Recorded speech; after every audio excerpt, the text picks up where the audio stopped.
श्री स्वामी समर्थ. तर आजच्या व्हिडिओमध्ये आपण घरात या ठिकाणी आपल्याला दही भात ठेवायचा आहे, जेणेकरून आपल्या घरातील पीडा असेल, नजरदोष असेल किंवा करणी बाधा वगैरे जी काही केलेली असेल तिचा सर्वही दोष नाहीसा होईल. तर आपल्या घरामध्ये सतत भांडण होत असतं किंवा कटकटी होत असतात किंवा अनेक कारणांमुळे आपल्या घरामध्ये सुखशांती गेलेली असेल. कारण कटकटी होत असेल तर आपल्या घरातील सुखशांती जाती, त्यामुळे आपल्या घरामध्ये लक्ष्मीचा वास नसतो. कारण ज्या घरामध्ये कटकटी भांडणे असतात त्या घरावरती लक्ष्मीचा वास नसतो, त्यामुळे आपल्याकडे पैसेही नसतात. अनेक कारणाने आपण बेजार झालेलो असतो किंवा अनेक प्रकारचे आपल्याला पीडा जडलेल्या असतात. तर त्यासाठी आपल्याला घराच्या आसपास अनेक प्रकारच्या जे दुष्ट आत्मे असतात, जे अतृप्त आत्मे असतात, अशा शक्तींचा प्रभाव आपल्या घरावरती असतो. कोणत्या ना कोणत्या कारणामुळे तो आपल्या घरावरती येत असतो. आपल्या घरातील व्यक्तींवरती तो प्रभाव पडत असतो. बऱ्याच व्यक्तींना याचा त्रास खूप होत असतो, बऱ्याच व्यक्तींना याचा त्रास कमी प्रमाणात होत असतो. परंतु या शक्तीच्या प्रभावामुळे आपल्या घरातील अनेक प्रकारचे संकट येऊ शकतात. जसं की एखादी व्यक्ती सतत आजारी पडत असते, खूप दवाखाना केला तरी पण तिला फरक पडत नाही, किंवा ती व्यक्ती सतत कोणत्या ना कोणत्या टेन्शनमध्ये असते, डिप्रेशनमध्ये असते, किंवा हाती आलेलं आपले जे काम असतं किंवा हाती आलेला आपण घास म्हणतो तो आपल्या हातातून निघून जातो, किंवा लग्नाला आलेली जी मुलं असतात त्यांचं लग्न जमतं परंतु काही कारणास्तव ते मोडतं, किंवा आपलं एखादं काम असेल तर ते आपण करायला गेल्यानंतर अगदी जमत आलेलं ते काम आपलं हातातून निसटून जातं. नोकरीचंही त्या बाबतीत असंच होत असतं की इंटरव्ह्यूला जाईपर्यंत आपलं काम होतं परंतु ऐन वेळेस आपल्याला ते काम आपलं होत नाही. अशा अनेक प्रकारचे जे कारणं असतात त्यामागे ह्या वाईट शक्ती आपल्याला त्रास देत असतात, किंवा या वाईट शक्तींचा प्रभाव त्या व्यक्तीवरती पडलेला असतो किंवा त्या घरावरती पडलेला असतो. त्यामुळे अशा प्रकारचे आपल्याला उपाय करायचा आहे. अनेक त्यासाठी आपल्याला या शक्तींचा त्रास होऊ नये म्हणून आपण ह्या दही भातांचा उपयोग करायचा आहे.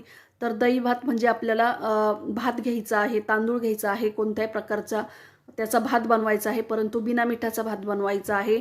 आणि तो भात आपल्याला दही करायचं आहे, तर ते दही आपल्या घरातच केलेलं पाहिजे आणि ते शुद्ध गाईच्या दुधाचंच पाहिजे. कारण गाईच्या दुधातला जो अर्क आहे, जो रक्ताचा अंश आहे, त्या दह्यामध्ये दुधामध्ये जात असतो. त्यामुळे जे वाईट शक्ती आहे त्यांना एक प्रकारचं रक्त पिण्यासाठी भेटत असतं, कारण त्यांना रक्त किंवा घाण वस्तू अशा आवडतात. तर त्या गाईचं रक्त असल्यामुळे तर त्या व्यक्तींना दिल्यानंतर त्या अतृप्त होत असतात. त्यामुळे आपल्याला गाईच्या दुधाचंच आपल्याला दही बनवायचं आहे आणि तेही घरातच. तर अशा प्रकारे दही आणि भात एकत्र करायचं आहे. एकत्र केल्यानंतर मिक्स करायचं आहे आणि एक कागद घ्यायचा किंवा एक पत्रावळी घ्यायची किंवा एखादी डिश तुम्ही काहीही घेऊ शकतात. त्यावरती आपल्याला तो दहीभात ठेवायचा आहे आणि आपल्या घराच्या समोर जिथे कुठे मोकळी जागा असेल किंवा अगदी आपल्या घराच्या समोर किंवा आपल्या घरावरती आपण तो दहीभात ठेवू शकतो. आणि तुम्ही कोणत्याही वेळेमध्ये सकाळ दुपार संध्याकाळ तुम्हाला ज्या वेळ असेल त्या वेळेमध्ये तुम्ही हा दहीभात ठेवू शकता.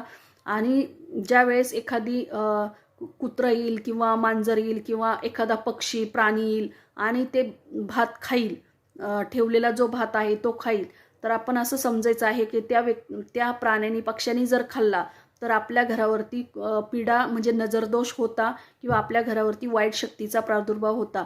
त्यामुळे तो त्या व्यक्तीने खाल्लेला आहे किंवा त्या प्राण्यांनी पक्ष्यांनी खाल्लेला आहे असं आपण समजून जायचं. जर खाल्लेला जर नसेल तो भात तसाच शिल्लक राहिला तर आपल्या घरावरती कोणत्याही प्रकारची नजरदोष झालेली नाही असं आपण समजायचं आहे.